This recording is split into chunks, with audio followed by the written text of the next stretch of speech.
collaboration for maritime preservation and conservation of wisdoms.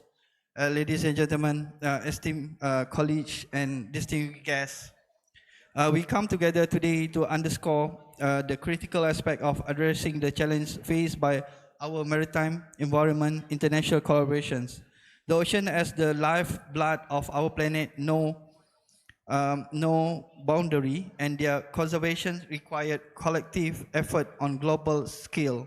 Within this context, we find the profound wisdom of Malay philosophy offering value, insight, transcending culture's boundary and providing a foundation of global cooperations.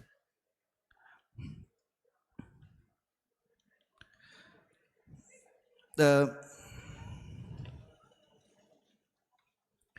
challenge confronting our oceans are vast and interconnected, from overfishing and marine pollution to habitat destructions and the impacts of climate change. The health of our oceans affect every corner of the world.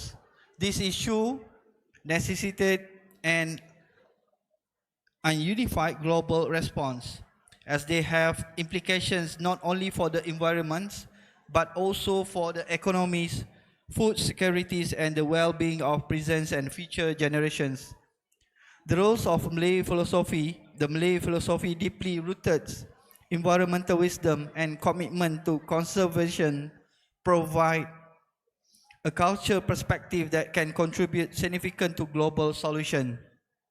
The value of respect for nature, environmental stewardships, and the interconnectedness of all life forms as upheld in Malay philosophy serve as beacons for responsible environment practice. One example of this tradition of Pantang Larang, which contain prohibited aims to preservation harms to the environment. This ethical guideline can be integrated into global environmental policy as foundation for responsible resources management and conservation. The imperative international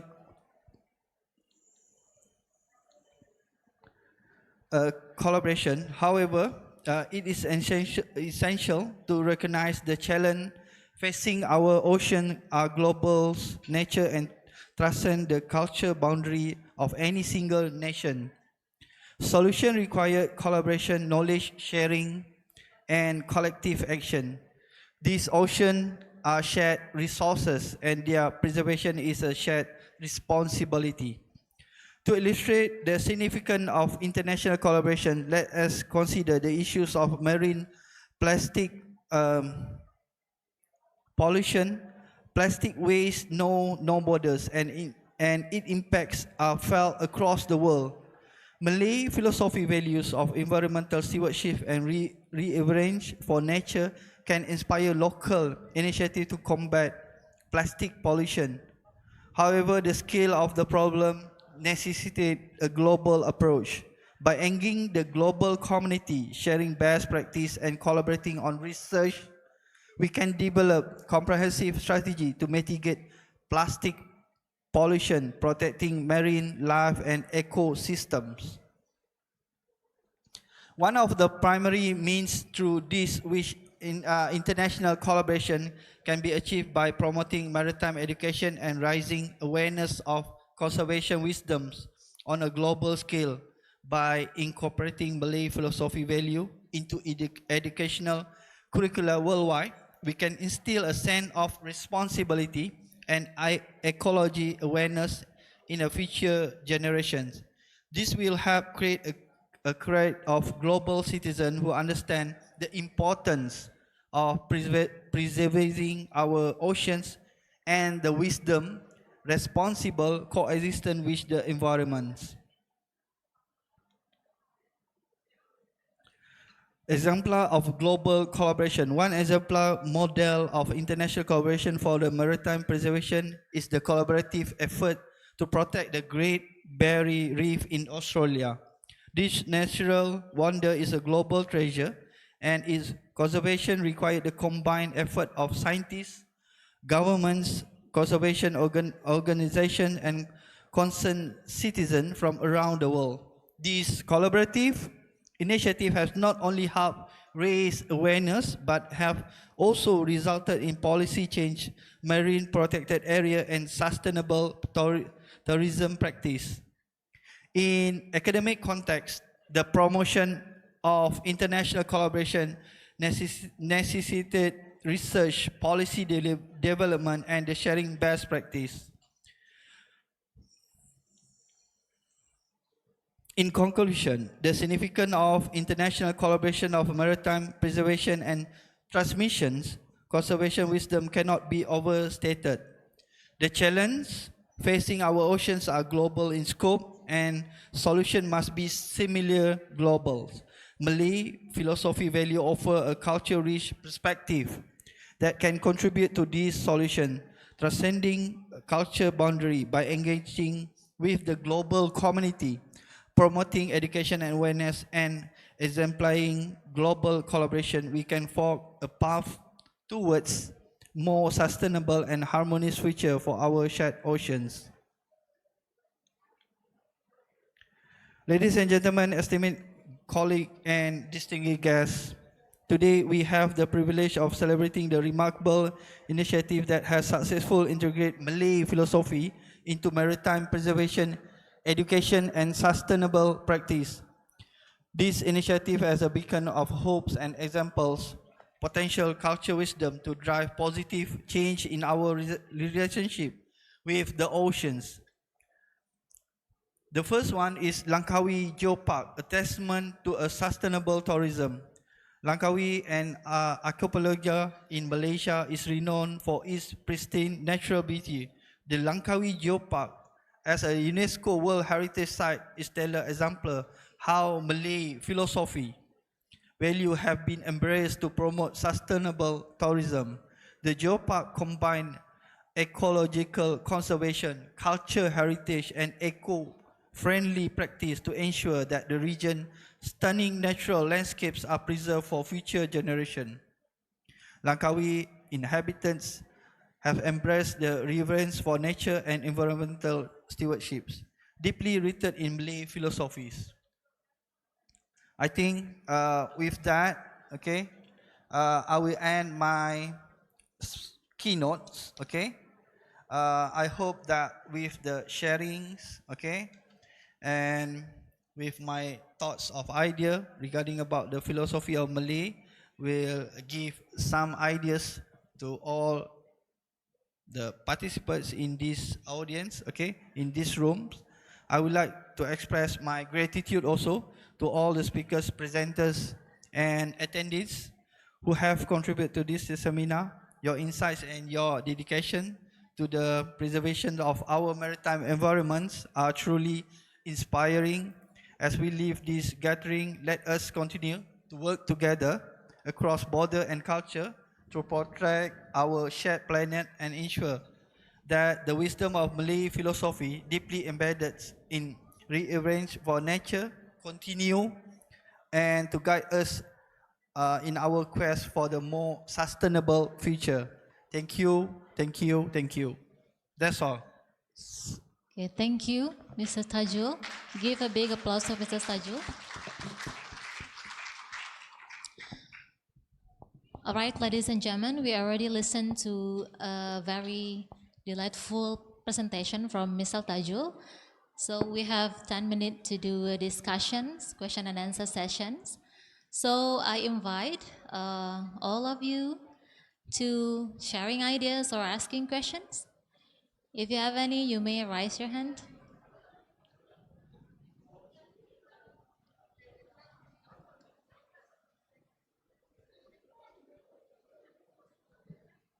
Anybody? Dalam bahasa Indonesia juga boleh, kata Mr. Tajul.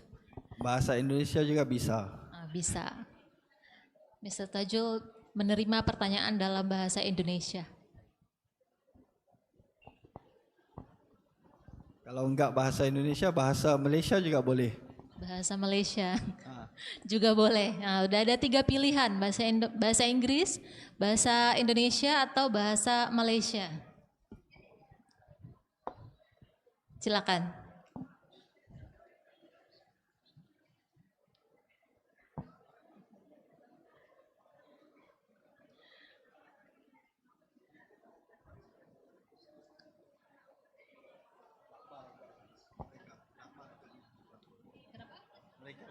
Oh, kata Mrs. Tajul kayaknya pada lapar ini. Udah waktunya makan siang ya. Oke, atau karena kaget tadi mati lampu ya. Surprise. Okay. If there is no questions, maybe we can come to the next speaker, Mrs. Maybe after the third keynote speaker, we have a questions. Boleh ya nanti di ending pertanyaannya untuk Mrs. Suyadi, Mrs. Tajul dan juga atau untuk Mrs. Gillian. Ya, jika Mr. Tajul masih di sini. Oke, give a big applause for Mr. Tajul. Terima kasih, Mr. Thank you so much. Okay, you may go back to your seat. Oh yeah. Okay, ladies and gentlemen, it's time for me to say hello to our last keynote speakers, Mrs. Gillian, already joined with us via Zoom. Hello, Mrs. Gillian. Are you here with us?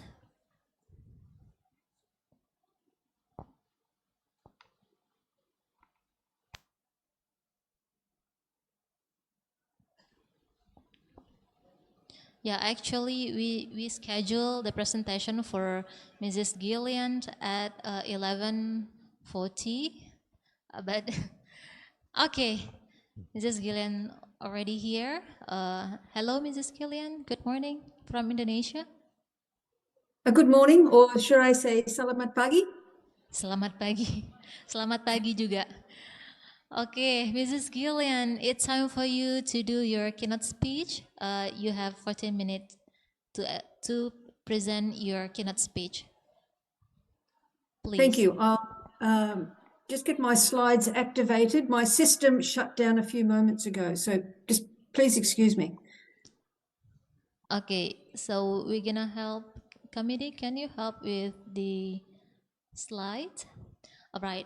While waiting for the slide, let me introduce our third keynote speakers to the audiences. Mrs. Gillian Kidman is a lecturer of high integrity with a proven academic pedigree, and we will find Mrs. Gillian's skill in practices of professional teaching, agency of change, and intercultural awareness. Both as a designer and implementer of practices that bring significant change to life. So Mrs. Gillian is a member of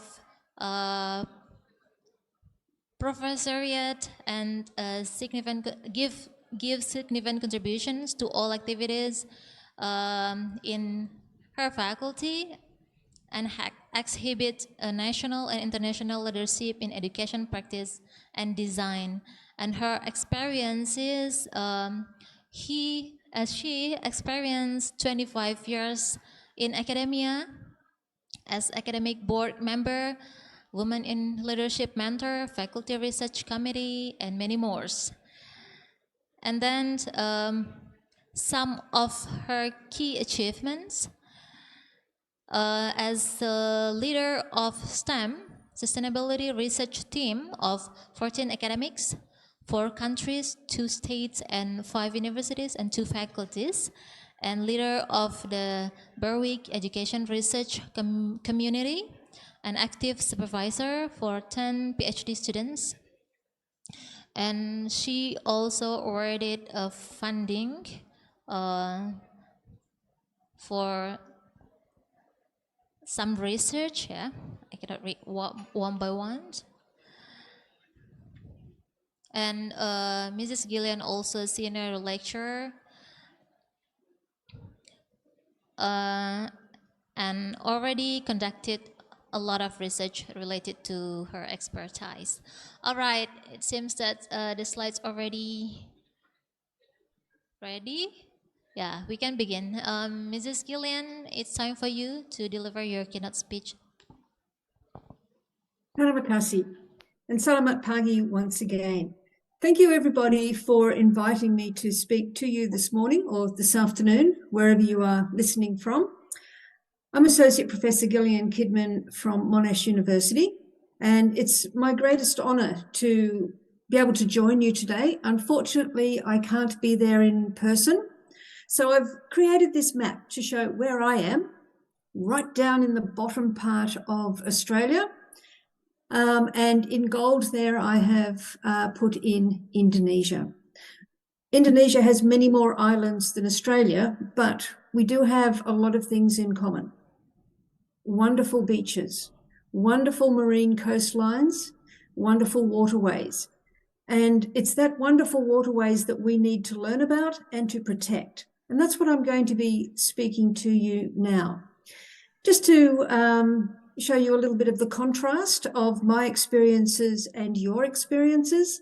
I haven't been to your islands. I haven't been to Bintan, but that's Bintan there up on the left photograph, a gentle beach on beautiful clean sands. Last week, I was at the bottom right-hand corner photograph, the Great Ocean Road. It's an open sea, open ocean, cliffs, very cold. The water and the wind come in from the left of that photograph from Antarctica. So we get cold water. You've got lovely warm water. I know where I'd be wanting to swim if I could. So just to progress, when I got this information that I would be speaking with you today, I got very excited and I thought, oh, who will I be speaking to? Who are these people? Why are we here? Why are we all gathered in Bintan area? And I decided that we were all interested in teaching marine science in some way. Teaching marine science to perhaps the scientists of tomorrow or the teachers of tomorrow, depending whether you're teaching the disciplinary students or the discipline content knowledge to the teaching students. Either way, there is an interest in marine science, and that's very exciting to me. But what are we teaching? I think we need to be teaching marine science planning, the policy, the stewardship, if you like, of looking after the oceans and the marine coastlines. We also need to be looking at the marine science content knowledge.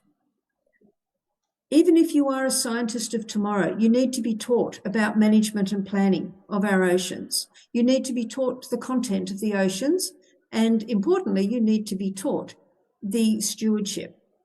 And that's just as a teacher needs to know those three categories of marine science as well, because they need to pass that on to their students. You can't have one without the other. We have to have planning and management. We have to know about what it is, the actual organisms, the water currents, all those physical, scientific type practices and organisms. And we need to know how to look after it and have that stewardship within each and every person. We have to feel for our environment. Now, I come from the education faculty, so my specialty are the students of today, the teachers of tomorrow. And so whilst I might be teaching a pre-service teacher or a trainee teacher, in some ways I'm also teaching their students in the elementary schools and in the secondary schools. Because together we have to take all of our collective young people into a very prosperous group of adults in tomorrow. But unfortunately, I don't get to work with thousands and thousands of students, of students in schools. I get to work with their pre-service teachers. So it's a little bit of a sideways look, I guess, that I have into the classrooms. But when I'm working with students in a classroom, I'm also working with their parents. I need the students to take ideas and attitudes and stewardship home to their parents so that the parents are doing the right thing by the environment as well. And if I was talking with some scientists of tomorrow, the disciplinary students, they also need to have the community in mind. The parents are part of that community, but they need to know that the community is also looking at the stewardship, looking at the content, looking at the planning. Because without our oceans, as you'll hear time and time again during this conference, we can't survive. We need the oceans to control our climate, to control our food, our fishing. And so the community, the parents, the school children, our students in the universities, and us, working from the bottom of the diagram to the top, we need to look after the oceans. I don't think I need to convince you much further on that. I'm sure you know and feel that as well. But a lot of our influence across the ages to the parents and the community is vicarious. We only have our own students in our own workshops and tutorials. But our message has to be so strong that it gets out there and meets all the other students in the courses, all the other people in the community, the other students in the schools, the teachers in the schools, and to the parents. So we have a very difficult task ahead of us. And one that's made more difficult because there's not a lot of attention given to marine science in our curriculum. I was asking myself the question, how should we teach marine science? Should we be teaching it differently to, for example, teaching chemistry or physics or mathematics or Bahasa language? How should we be treating marine science when our whole existence is dependent upon the marine environment? And that got me thinking, gosh, we have an important role, but do we know how to do it? Have we got special skills? Do we need special skills? And I guess that's where I'm looking today. In this centre bit, the marine science planning, the marine science content knowledge, and the stewardship. How do we know the best way to teach that? Have we actually been told how to teach it? I certainly haven't, yet I have taught it in a school. I've taught it briefly in a university context. I used to be a biology and geology teacher, but I've had nothing that is really explicit to guide my teaching of marine science. So how do I know that I'm doing it adequately? But fortunately, times have changed since I've done my training, and we now have the Sustainability Development Goals. I'm sure you're all familiar with those. They're giving us guidance of the things that we need to fix, the things that are really important, that by 2030, hopefully, we are in a better place than in 2015 when these goals were developed. And that's what we should be teaching towards. So my 3 items that I had on the previous slide, stewardship, knowledge and skills, and planning, they nicely align with this version of the sustainability goals. There's the living economy, the planning, the policy for looking after marine environments over on the left. On the top right, we have our stewardship. Knowing and understanding planetary boundaries is really, really important to a whole heap of sustainability goals. And capabilities to flourish, the knowledge and skills, down there in light blue on the bottom right. That's certainly where my heart is, because that's got the education focus, the teaching, not just in schools, not just in universities, but we have to teach the community as well. And so we can see that just our notion of marine education that I briefly had on my opening flowchart, there are aspects of that throughout nearly all of these sustainability goals. And so we really are working in a priority area, but we have to get the education part correct. This is possibly a more familiar diagram, just to show the areas that I might be referring to in my short talk today.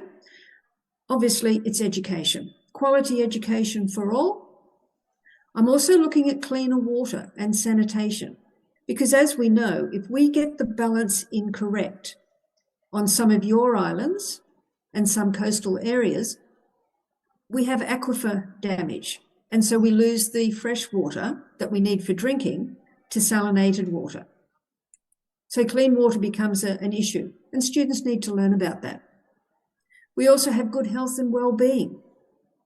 How can we be healthy if we're not looking after our coastline and our food supply and our weather controller? Life below the water has to be healthy. Climate action is all related to the oceans. The life on the land, very, very important to get that water, coastline and land relationship in balance. And of course, we have to have partnerships for the goals. We need partners, not just within the idea of policies and global partnerships and everything. If we're doing a replanting of mangroves, reforestation, if we're cleaning up an area that's been damaged by us humans, we need partners. Partners from the council, partners from the municipality, to gain permission, to gain resources. So partnerships is really, really important to us as well. We'll see that throughout the rest of my talk. And so you can see from what I've been saying that I'm a firm believer in sustainability, but we need to be more sustainable in our environment. We have to go forward with it. We can't keep going the way we've gone in the past. Now, what I've got here on the screen is just a scribbled map of what I think is involved in trying to take education forward in any format, but especially marine education. It's a wicked problem there in the centre. It relates to the environment, technology is involved, the economy, there's values and cultures. That's very, very important in society and how they relate together over on the right-hand side. It's governed by politics, legalities between countries and agreements and contracts.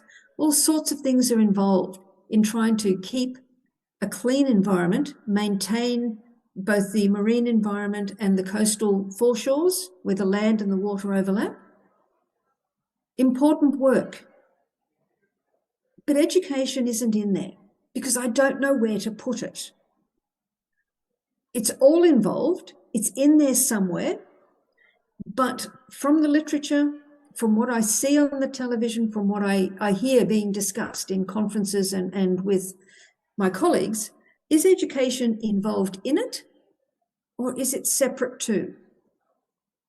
If we look in the classroom, any classroom, your classrooms, my classrooms here in Melbourne, your university, my university, we see education as separate because we're getting somebody else's knowledge and we're putting that in front of the student and saying, here's the environment, let's learn about it.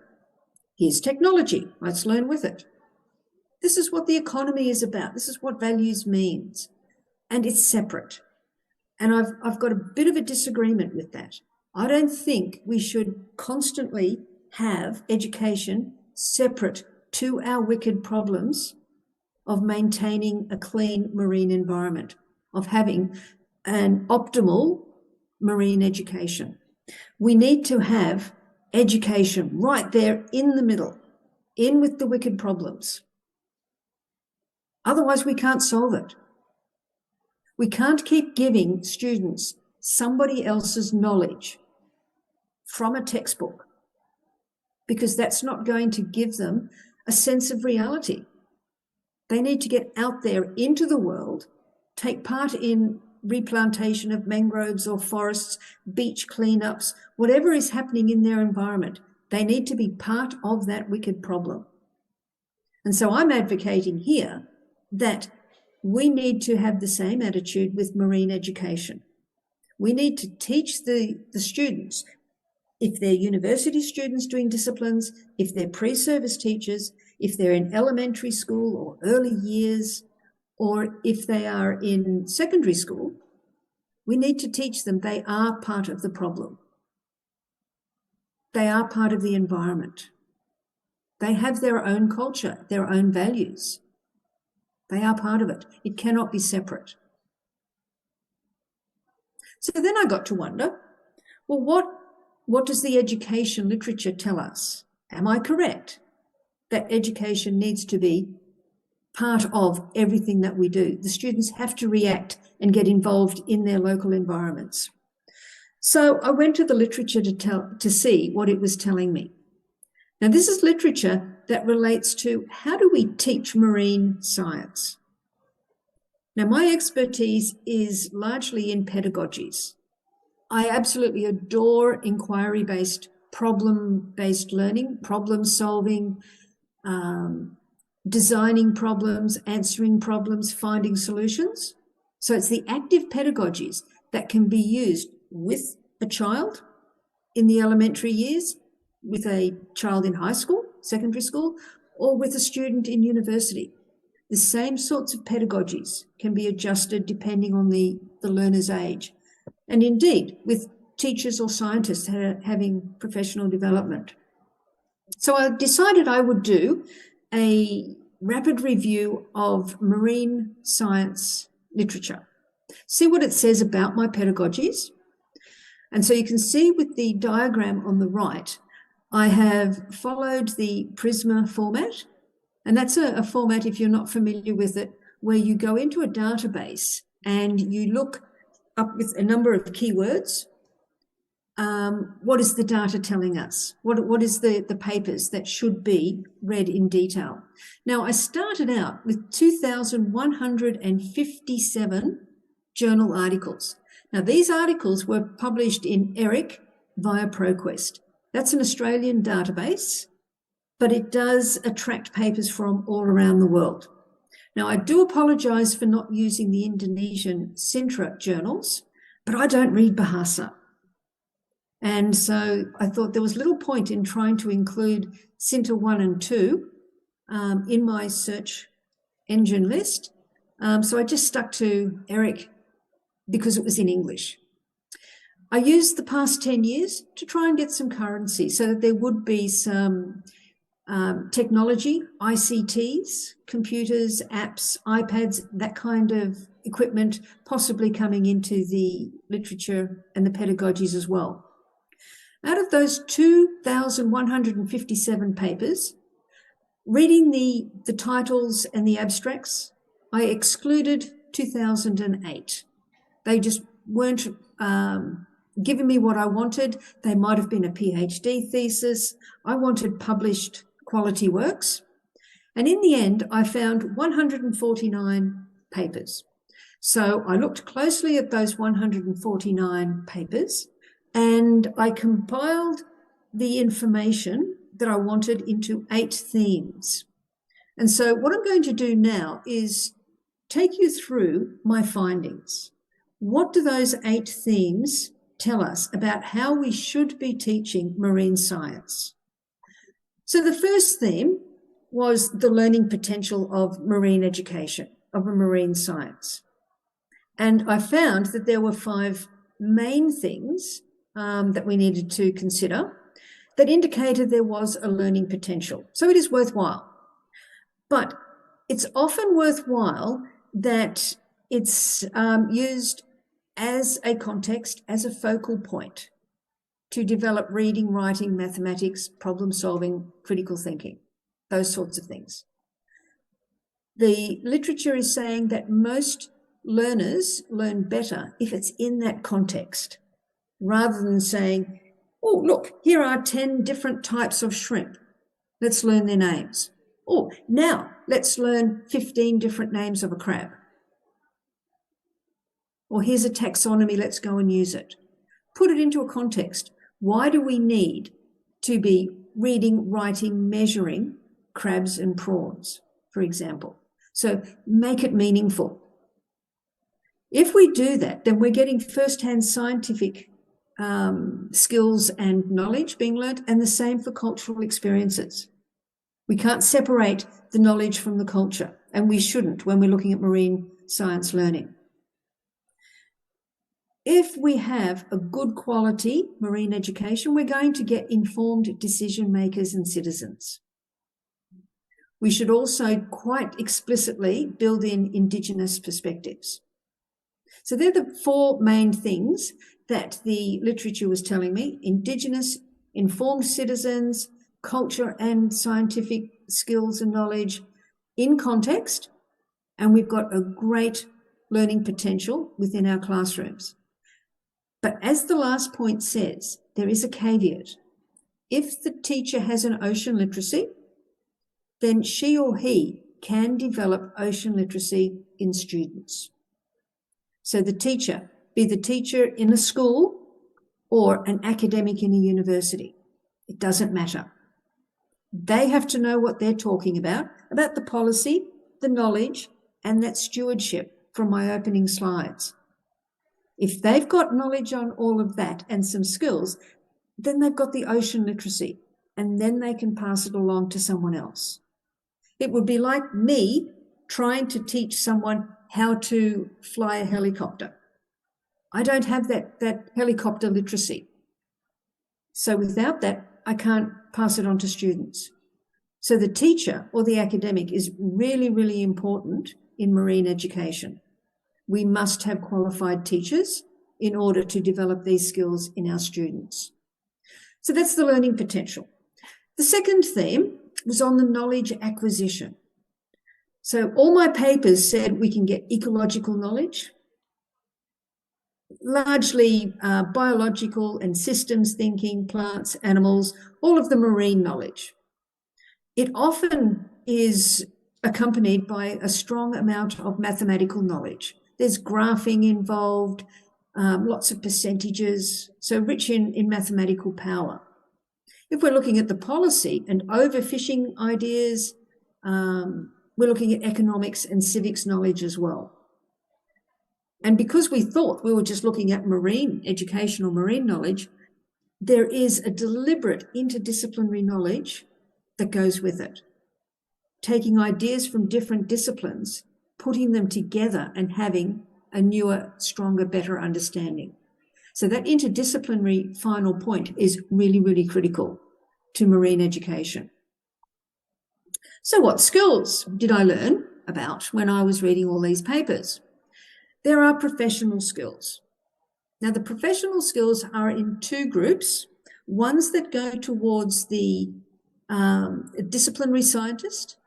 So they're the university students who are going to be scientists or whatever. And there's also the workforce-related professional skills for the teacher.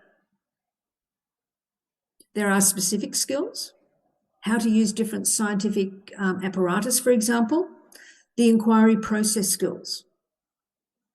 And then there's generic skills of being collaborative, working in a group, knowing how to locate, organise and convey research, being it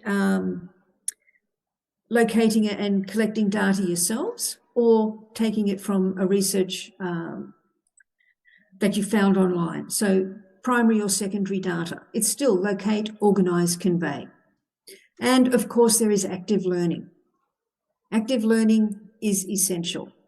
You cannot learn adequately if you're just sitting, reading from a textbook or getting access to electronic materials. You have to get out there into the environment, and that becomes really, really important when we're looking at schools, which I'll get to in a while. What we've also got from the literature are attitudinal gains. Intellectual interest was a big one. That was mentioned in so many papers. It's curiosity. So a disengaged student, maybe a 14 or a 15-year-old, who is not enjoying science, maybe not enjoying their humanities, geography, civics type lessons, can actually get re-engaged in their schooling through a marine science, marine education series of lessons. There's something about being human that the literature was telling me, that the power of the water, the power of the oceans as being so critical to life, does something and re-engages disengaged youth. We also have an awareness and a commitment gains, that's evidence, because we become a lot more upset if there is a dirty, littered beach than we do if there is a dirty, littered street. People complain about the rubbish at the beach. They don't complain so much about rubbish on the road. And so an awareness of the harm that we're doing to coastal areas often turns our attitudes, and we get a commitment to looking after the beaches a little bit more if we become aware of them. Once we've got interdisciplinary knowledge and we're comfortable with taking on a new idea, blending it with an old past prior knowledge, and we get a new interdisciplinary understanding, we can often get a transdisciplinary attitude. And that's where we will get a student that is highly motivated to now go and voluntarily clean up a waterway, or ensure that their parents take the rubbish away when they might be visiting a nature reserve or something. So there's an attitude shift. And that becomes more and more evident the more and more the student is grappling with those ideas of what is related to what. When they start to see that they're making progress, that the beach or the stream, the road is becoming less polluted, they realise, I had something to do with that. And so that builds on their self-confidence as well. So attitudinal gains become very, very obvious. Planning approaches. So this is the planning that goes alongside the teaching. So it's the teaching to the university students, teaching to pre-service teachers, teaching to elementary students, or teaching to the community if it's a community program, or secondary students. It's to whoever you're planning an educational experience for. Now, the first most important idea that's coming up here in this literature is that you have to understand who you are teaching. You cannot just take a professional development package off the shelf, off the internet, and use it immediately with a group of teachers or a group of scientists or something. Because that professional development series of lessons were made for a different group of people. It's quite likely that it was made for some Americans, because much of this reading that I did was from an American context. And what the Americans do is very different to what Australians do, and very different, I guess, to what Indonesians would do. So we have to understand who we're teaching and plan accordingly. Change the ideas within the professional development that you're doing, or the lessons that you're going to teach. The way to do that is to have really clear goals and objectives. So I'm going to teach this, or I'm going to have a community session. My goal is to plant so many mangroves, or my goal is to show these children how to take a water sample from various depths along a shoreline. So very clear goals. Make the stewardship explicit. Why do we need to know about water temperatures? Why do we need to look after the beach? The stewardship is very important. The policy, and I've got in capital letters there, all learners. It doesn't matter if you're talking to a 5-year-old, a 15-year-old, or a 25-year-old, or even older. Make sure that they know there is some law, some policy that is there in writing somewhere on the internet that is looking after the land that you're walking on or that you're learning on. Because that is the reality.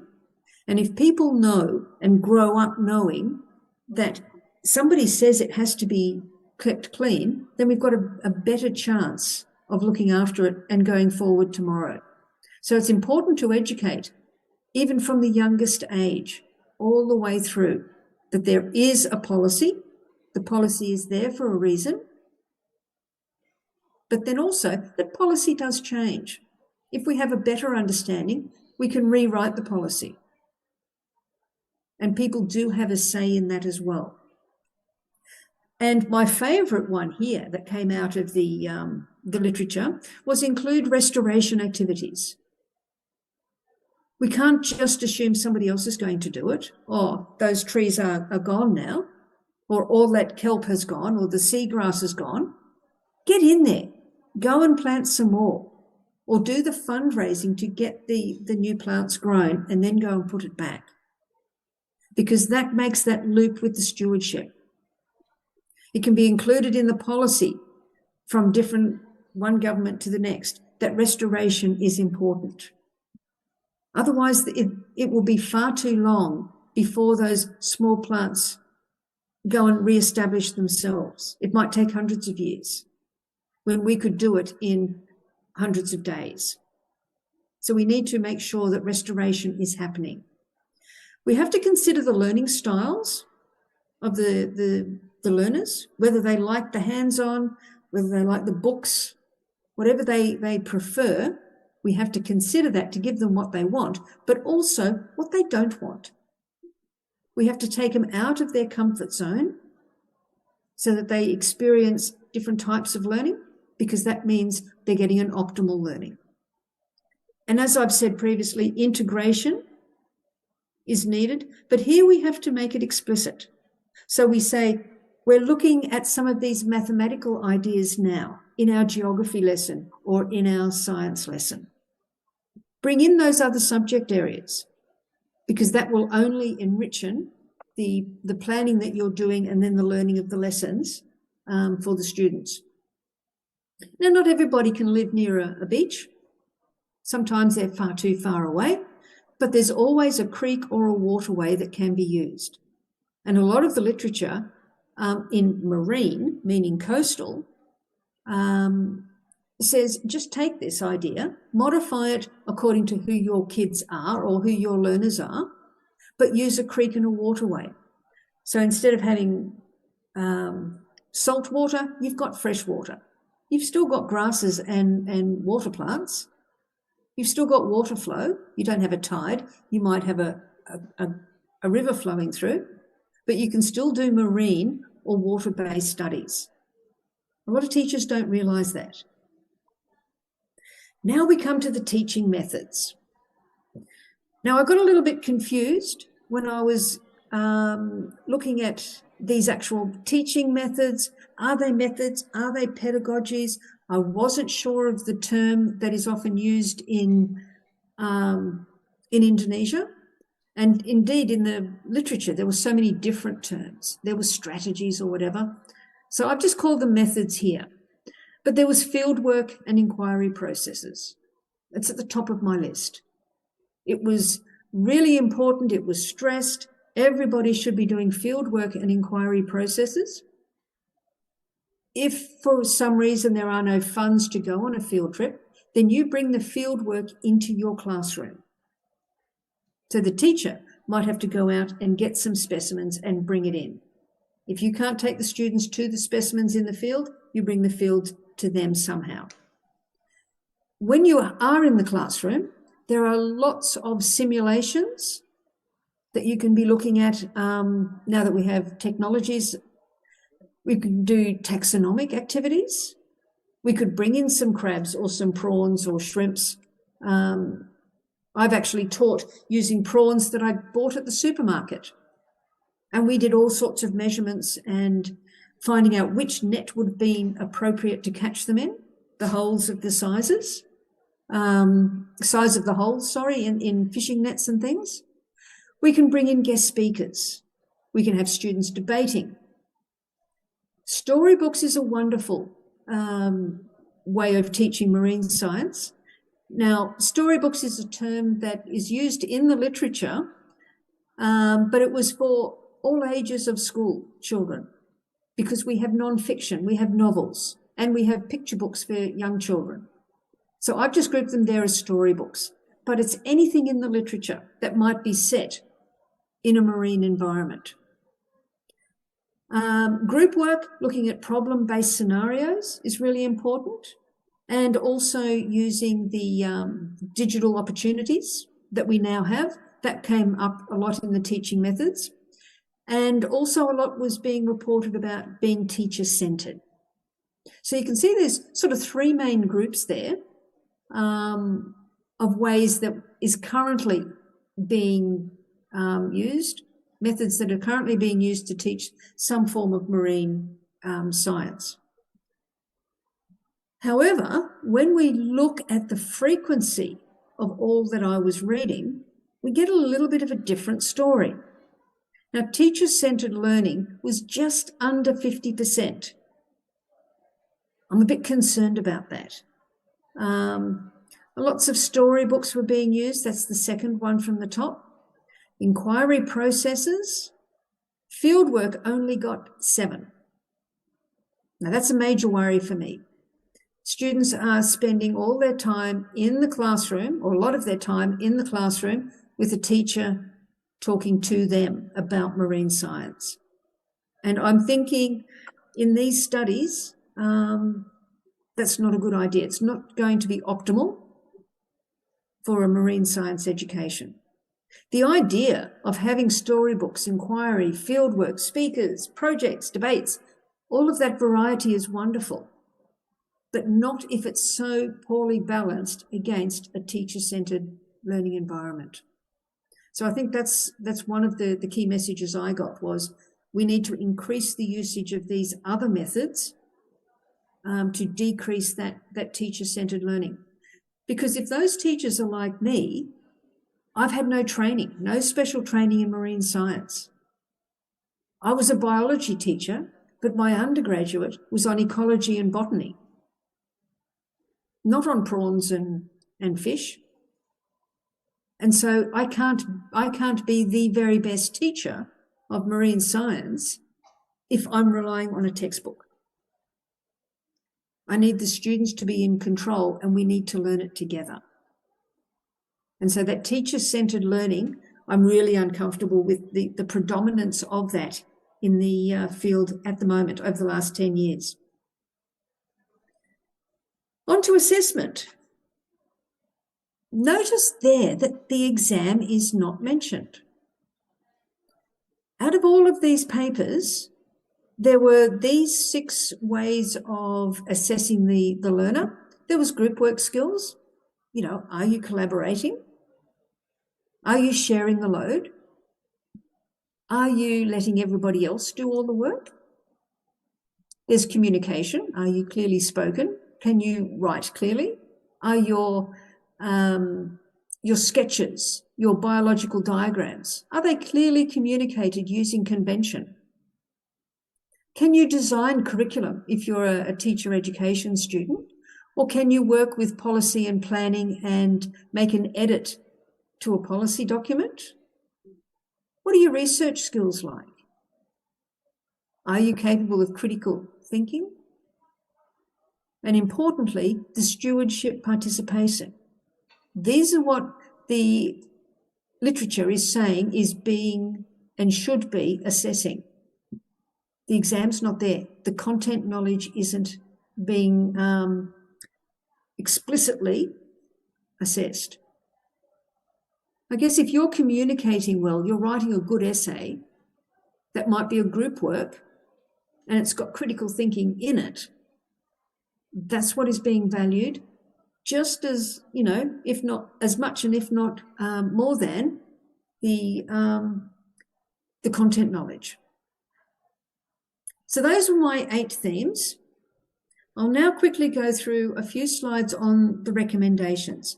Now, some of the recommendations are clearly articulated in the papers and others are not. The recommendations might come from what is being implied by the authors of the work. So there's field trips, obvious one. People want to get out and go to the beach, go to the coast. Wonderful idea. We need to have frameworks like the 5 E's. That's Roger Bybee from America. Numerous other frameworks were being used to either design curriculum or to present projects. We have to integrate. Co-planning experiences between classroom teachers and the pre-service teacher in the classroom was considered very important. Resources and professional development for teachers are absolutely essential, and there's very few of them. So if there's one thing that can come out of the school education component of this conference, it would be, let's make some classroom resources and do some professional development for teachers, because there's not much there. It's very scarce and it's not of great quality, but it's highly needed. Also, there was recommendations that the education faculty work with the science faculty to develop pedagogical approaches. So we're experts in our own areas. Let's work together to develop that, a better approach to marine science education. We also have to have a focus on empowering the student. And that's the stewardship I've been speaking about. How do we identify a problem? We have to focus on that. And we also have to show that learners, there is an implication of every bit of environmental manipulation that humans do. Often we go and build a bridge, we use the bridge, we enjoy the look of the bridge, but no one speaks of the implications and the damage to the environment. And the final one I've got in red there is we have to teach for understanding, not for replication. We can't just keep teaching from a textbook or from somebody else's knowledge that is, in a textbook or on the computer. We have to be teaching for understanding about the marine environment, or else the children in the schools today won't grow up into the adults tomorrow that have that stewardship, that know and care about the environment. We're going to keep going backwards unless we learn to understand the environment and what we do and how that impacts. So that's what I learnt from my rapid review of the literature. My final slide is where I'm up to. I don't have all of the answers yet. I don't know where this is going. So if anyone would like to collaborate and help me learn, that'd be wonderful. But basically, I see it as a 3-step process. At the moment, that's the bottom left-hand circle. We are consuming knowledge, consuming somebody else's knowledge from a textbook. It's the same way we were taught. Maybe our textbook is now online, or we can go onto the computer and have some sort of a video that we can see. But it's the same usage of somebody else's knowledge. That's not going to drive forward marine education for a sustainable tomorrow. So we need to change. We not only need to consume knowledge, we need to produce it and contribute to it. So it's a change of thinking. So instead of just looking at a video or looking at some data, we need to generate our own data. Going out into the field, making measurements, that's producing the knowledge, and also then manipulating some of those measurements. There's lots and lots of apps on the internet that let us put in changes to an aquatic food web, if you like. If we took out all the sharks, what happens to the balance of the other fish? So as we manipulate, we can change variables, and that will change attitudes because we're taking ownership of our learning, and our children and our scientist students will do the same. The final step is where we can all excel in what we're doing and what we're thinking about the marine environment. And that's where we have a new attitude for a sustainable tomorrow. Now, some of us already are there because we've had, an education. We might be the academics working in this area, but many of our children will never get into the change or the excel unless our teachers and academics alike have those skills as well. So it's not just a skill shift, it's a shift in attitudes. We need all of our teachers to be thinking we need to look after the environment, to build that stewardship in our children. And as they grow, the stewardship becomes more and more embedded in who they are. It's part of their persona, if you like. It's part of their identity. So I'm looking at it in terms of those 3 steps. It's not just going to be in a straight line. It could, loop back upon itself depending on what the content or what the skill is. But however we look upon it, what we do today has to change for a better tomorrow. We can't keep going the way we're going, or we're going to keep damaging our beautiful, beautiful beaches and the marine environment. So I'm going to leave it there. A call for collaboration if anyone is looking for marine education collaboration. And I'd like to open it out to any questions if we have question time now. And so I'll say thank you and terima kasih. Okay, thank you so much, Mrs. Gillian Kidman. Yeah, applause for Mrs. Gillian Kidman. Okay, can we have a question and answer session for about 5 minutes, Mrs. Gillian? Yes, certainly. Okay. I kindly invite the participants in this room, offline participants and online participants in Zoom. We have more than 100 participants in Zooms. Maybe, oh yeah, we already have Mr. Satria.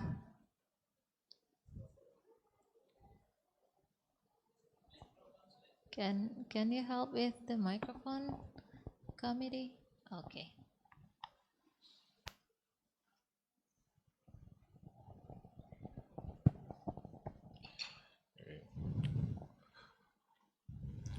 What a great presentation, Professor Gillian.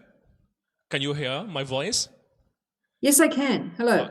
Okay, thank you very much. Hi, how are you, Mr. Gillian? I'm very good, thank you. Okay, very nice presentation, very great. And also for the other keynote speakers, Prof. Tajul and Prof. Soyadi. My question goes to the three of you, but I have only one question, but it goes to all of you. Climate change has becoming global issues and should be globally solved. Not only one or two countries' responsibility, but whole world. And my question is, how to integrate or to link your philosophy of Malay, Prof. Tajul, and marine science content knowledge to Dr. Gillian to create future, Pak Soyadi, to save nature, marine nature. Now, I think we do need like a concrete or real actions toward the climate change as a global issues. I think that's all from me. Thank you. Thank you, Mr. Satria. So one question for the three of keynote speakers. All right, maybe we go to Mrs. Gillian Kidman first. Thank you. I think how to best educate about climate change would be to educate a balanced argument.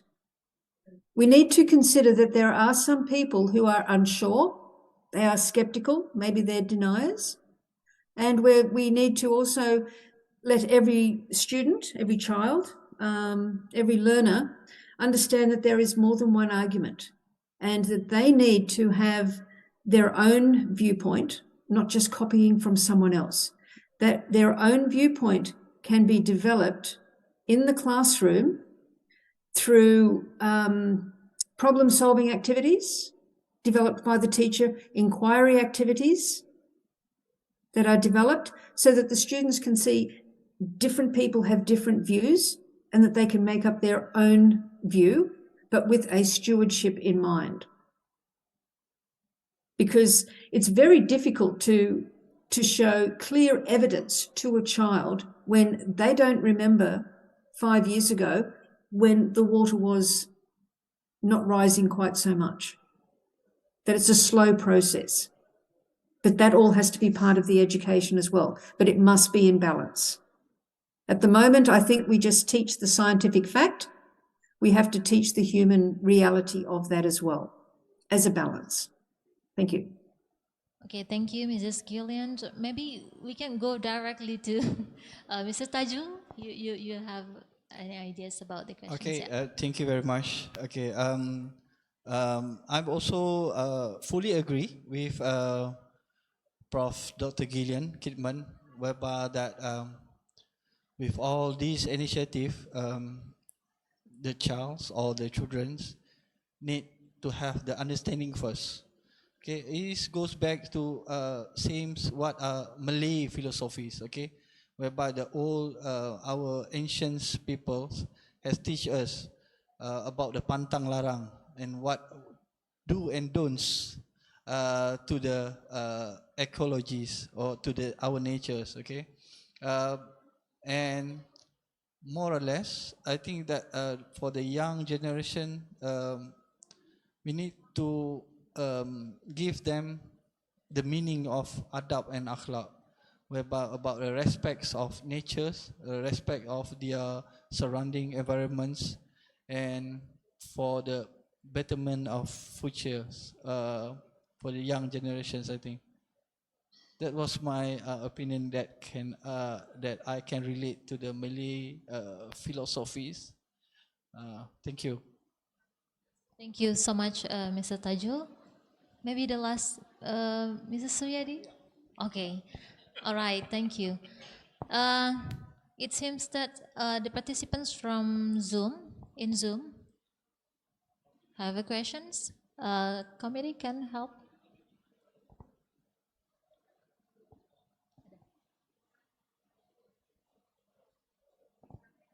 Maybe one or two questions more.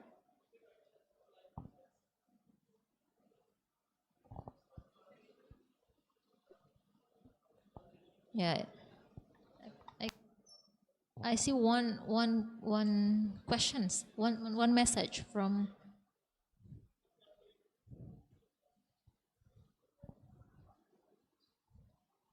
participants. All right, Mr. Rustam Effendi, a rising hand. Maybe, yeah, you can turn on your microphone, Mr. Rustam, and directly ask your questions. Silakan. Yes. Check. Can you hear my voice? Yeah, we can hear your voice clearly. Good afternoon. Good afternoon. Is my voice can be here? Yeah. Yes. Good afternoon. I have a question. My question goes to Mrs. Gillian Kidman from Monash University, Australia. And it's really pleasure to meet you in the Google in the Zoom as a keynote speaker for international conference and Umrah. So I'm Rustam Effendi Pohan, a student from UNRI, Riau State of University. Previously, you submitted a thesis whether teaching marine science is different from teaching other world such language, chemistry, mathematics, and so on.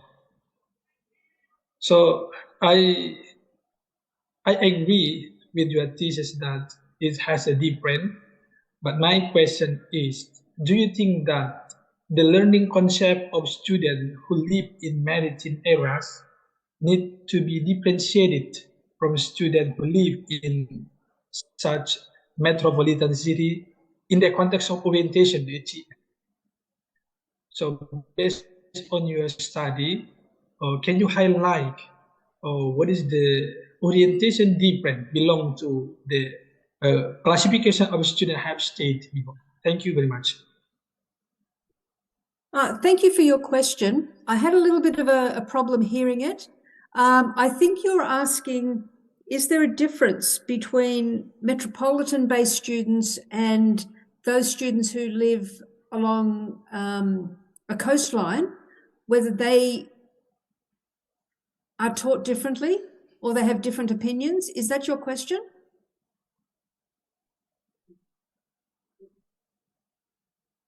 I'm sorry, I didn't quite understand the question. Hello, Mr. Rustam?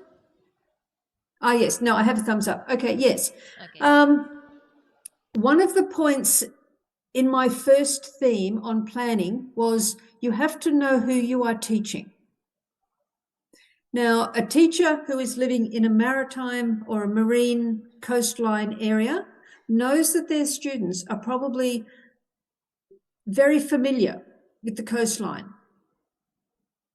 And so they will be taught the same content, the same skills, but quite possibly in a different way to a metropolitan student. Some metropolitan students here in Australia have very limited knowledge of the coastline because they don't go there very often. And it's certainly very expensive to take a class of students to the coast.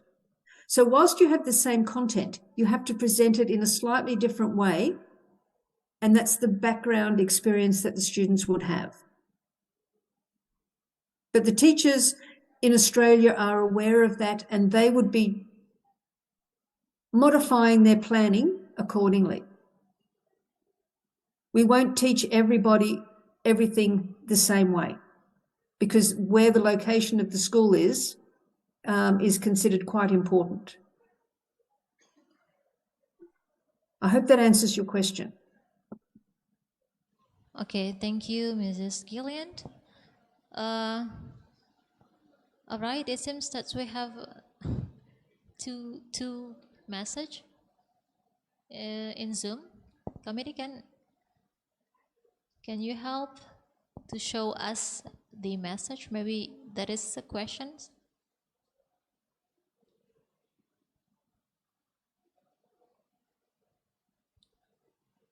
That's okay, Mrs. Gillian. I can get your point, and then your answer is meet with my expectation. Thank you very much. Thank you. Oh, okay. All right. Can we come to? Ada. Oh, okay.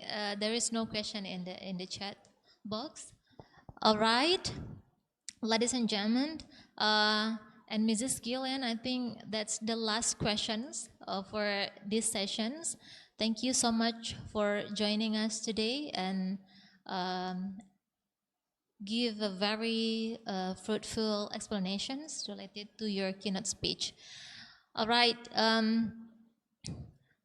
ladies and gentlemen, I think that's also the last part of these sessions today, and I really thanks for all of the keynote speakers, Mrs. Gillian and Mr. Tajul and Mr. Suyadi, and okay. Make sure that all of you already stay here to follow the next sessions. We still have another plenary sessions and other keynote speakers. Yeah, and I think I will end this session. Thank you so much. Assalamualaikum warahmatullahi wabarakatuh. See you in the next occasion, everyone. Thank you.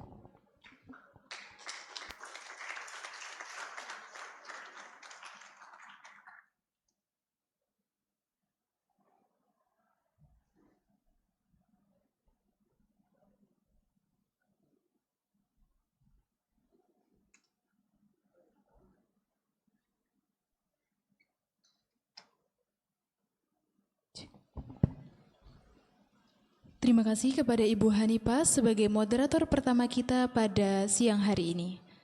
Thank you to Ms. Hanifah for moderating the first plenary session of today's activities. Selanjutnya penyerahan sertifikat dari Universitas Maritim Raja Ali Haji